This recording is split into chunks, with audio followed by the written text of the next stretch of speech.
はいどうも、ムーンベースカズです。真夏のツーリング、むちゃくちゃ暑い中を走っている時、皆さんはどうやって体を冷やしていますか？自分は上半身を水で濡らしてずぶ濡れで走っています。水が蒸発する時に周りの熱を奪って冷たくする蒸発冷却、これを利用して走っています。電気も使わないし、水さえあればずっと冷やし続けられるんで、これが最高なんですよ。これまでも蒸発冷却はワークマンの水冷ベストや最高にダサいベストなどいろいろ使ってきましたが、ついに理想のベストに出会いました。それが今回紹介するこちら、デイトナのウェットクールベストです。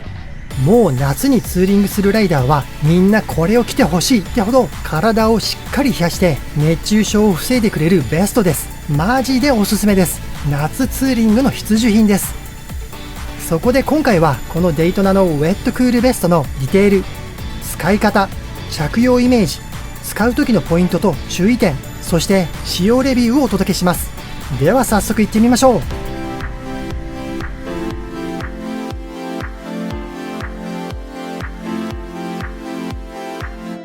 こちらがデイトナのウェットクールベストです。2025年に発売された製品で、去年から気になってはいたんです。でもすでにワークマンのベストも持っていたし、どうしようかなって悩んでいたら、あっという間に売り切れてしまいました。なので今年は早めにゲットしました。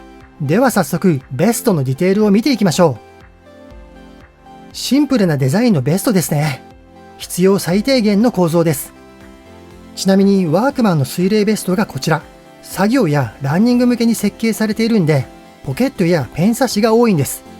でもバイクのメッシュジャケットの下に着るにはこのポケットが邪魔になるんです。その点デイトナのはポケットもなくすっきりしています。これがまずいいですね。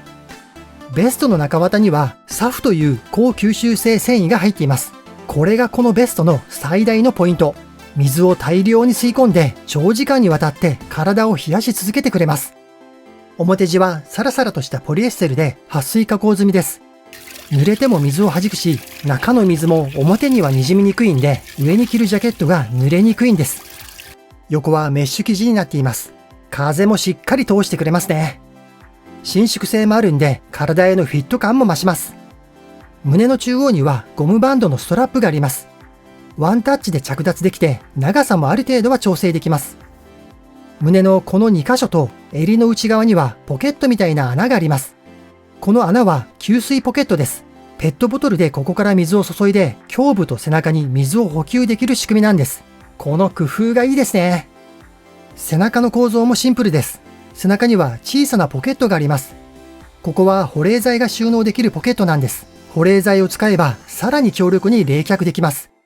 ポケットのサイズは縦14センチ、横10センチです。内側です。内側はメッシュ生地になっています。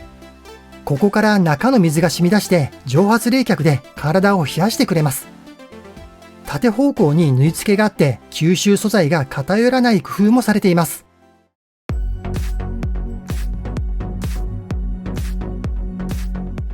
使い方はとてもシンプルです。ベストの内側から水をかけるだけ。こんな感じで水をかけると中の吸収素材が水をどんどん吸い込んでいきます。水道がないときはペットボトルを使って胸と背中の給水ポケットから水を入れることもできます。ベストが水でタプタプになったら軽く押すか軽く揉んで余分な水分を押し出します。十分に水を含んだらあとは着るだけです。ベストの下に着る服は速乾性があって蒸発冷却の効果があるウェアがおすすめです。冷却効果がさらにアップします。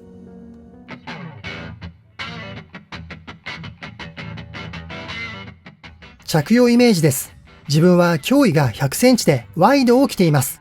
ベストにはサイズが3種類あってタイト、フリー、ワイドです。それぞれの対応する胸囲はこちらの通りです。自分の場合フリーも着られますがちょっとぴったりしすぎて締め付け感がありました。水冷ベストは風が当たって乾く時に冷たくなるんで適度にベストの中に風が通った方が冷却効果が高くなります。ワイドは体にフィットしつつも適度に隙間もできるんで着心地も冷却効果もいい感じです。ベストが体をカバーする範囲は胸のあばら全体と背中、上半身をしっかり水で濡らしてくれます。首元は水で濡らした冷感マフラーで覆うとさらに体全体を冷やせます。自分はクールコアの冷感タオルを使っています。濡らして風が当たると冷たくなるタオルです。これと組み合わせると上半身が完璧に冷えます。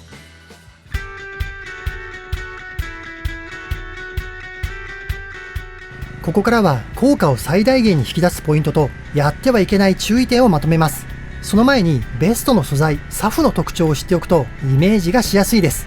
サフは細かい繊維が絡み合った綿のような素材です。紙おむつなどに使われる高吸水性ポリマーを繊維状にした素材なんです。軽くてふわふわなのに自分の重さの数百倍の水を吸収できます。しかも一度吸い込んだ水は押したり絞ったりしても外に出にくいんです。なので水がじわじわとゆっくり染み出して長時間体を濡らし続けてくれるんです。持続時間は気温や当たる風の勢いで変わりますが2時間から3時間は余裕ですね。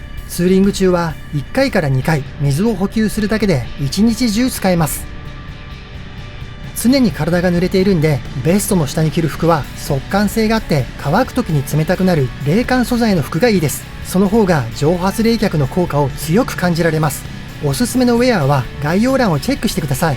逆にダメな服は乾きにくい素材コットンやウールの服です。ただずぶ濡れの状態が続いて気持ち悪いだけです。また服は濡れまくるんで服の色は水の染みが目立ちにくい色、白や黒、ネイビーを選ぶのがおすすめです。そしてベストの上に着るアウター、これは当然ですが風をしっかり通す必要があるんでメッシュジャケットが必須です。次にこのベストを扱う上での注意点です。まずベストから水を押し出すとき、ベストを強く絞るのは絶対ダメです。強く絞りすぎると吸収繊維の糸が切れてしまい水を吸収しなくなったり保持する力が弱くなってしまうんです。なので水を押し出すときは優しく揉むか押す感じがいいです。自分はずぶ濡れで着たいんであまり水は押し出さずに着ることが多いです。次に使った後の手入れ、ベストが汗を吸っていることも多いんで軽く水で洗って風通しのいい日陰で乾かします。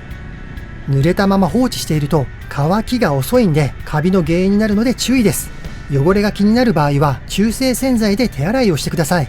洗濯機よりも手洗いで優しく押し洗いした方が中のサフが傷みにくいです。ベストを使える回数は使い方によって変わるんで何とも言えないんですが数シーズンはしっかり使えます。ダメになる原因はサフの繊維が切れて劣化したり雑菌やカビの繁殖です。なので寿命のサインは水を吸わなくなったりすぐにベストが乾いたり変な匂いがし始めたら買い時です。あとちなみにベストを水で濡らすとローションみたいなヌルヌルとした水が出てきます。これはサフが水を含んでゲル状になってその表面が溶け出したものです。サフの特性上これは避けられないんで心配は不要です。乾くとすぐサラサラになるし体への害もありません。